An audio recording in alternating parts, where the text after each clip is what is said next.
এ জীবনে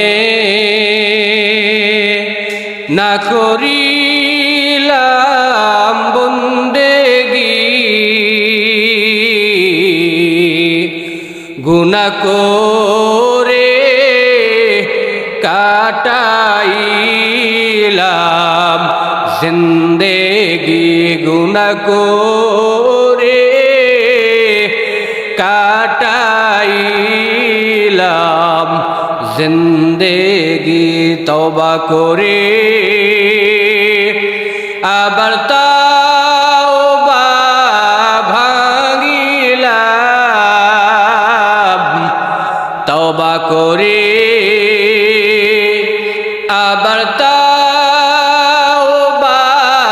ভাঙিলাম,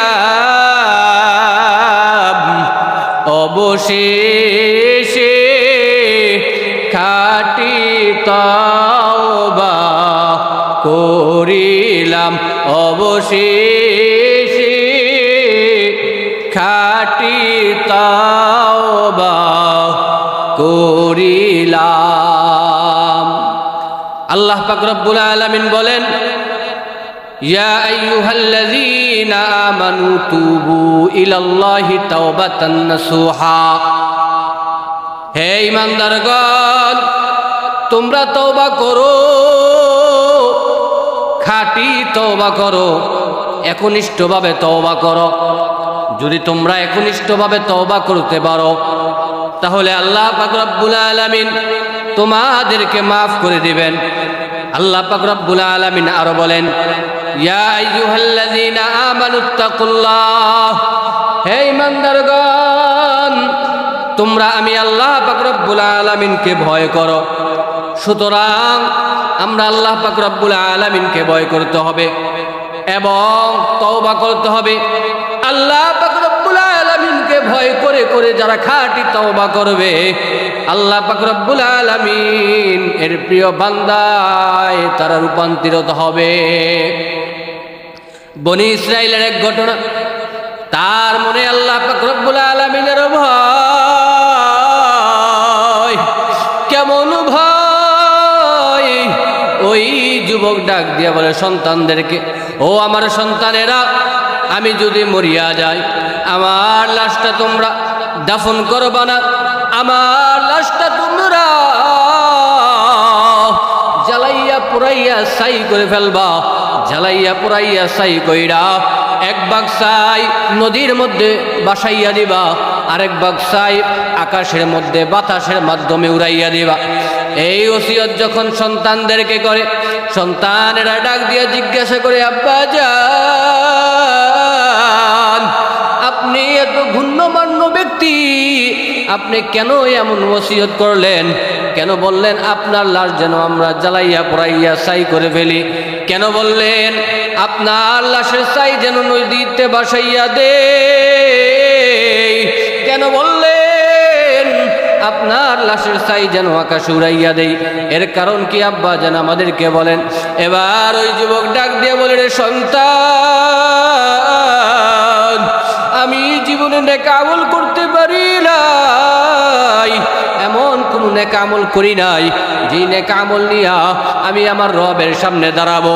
এমন কোন নেক আমল করতে পারি নাই যে আমলের মাধ্যমে আমি আমার রবের সামনে দাঁড়াবো।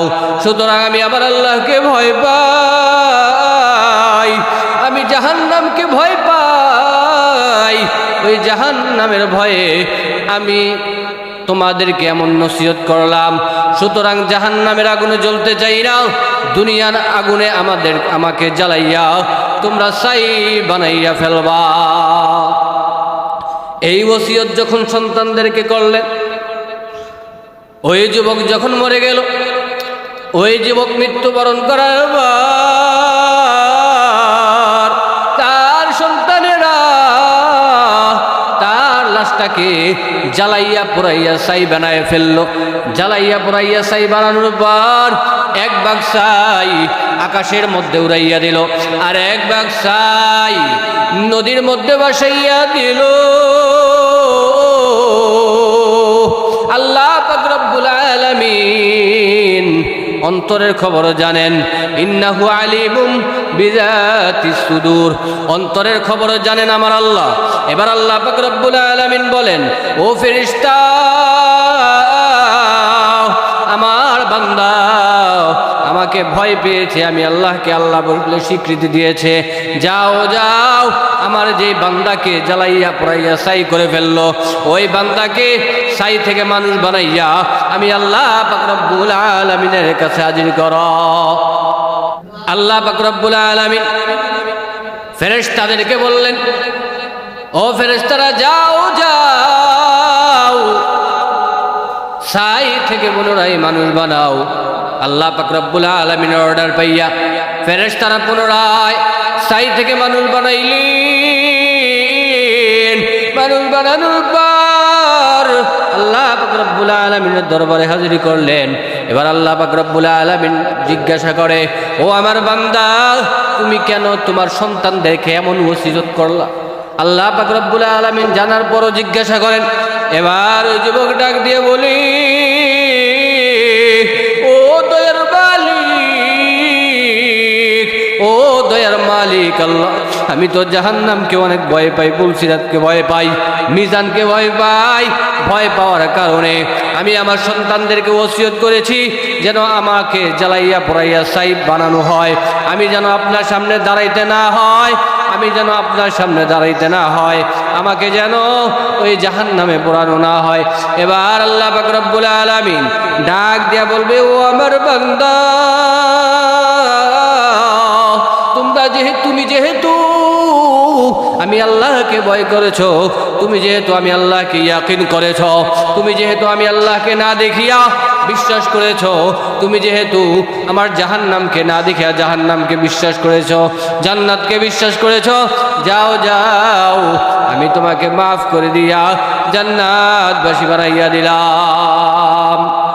এরে নবীর উম্মতের দল, এই জন্য ভয় করতে হবে ভয় করার মতো।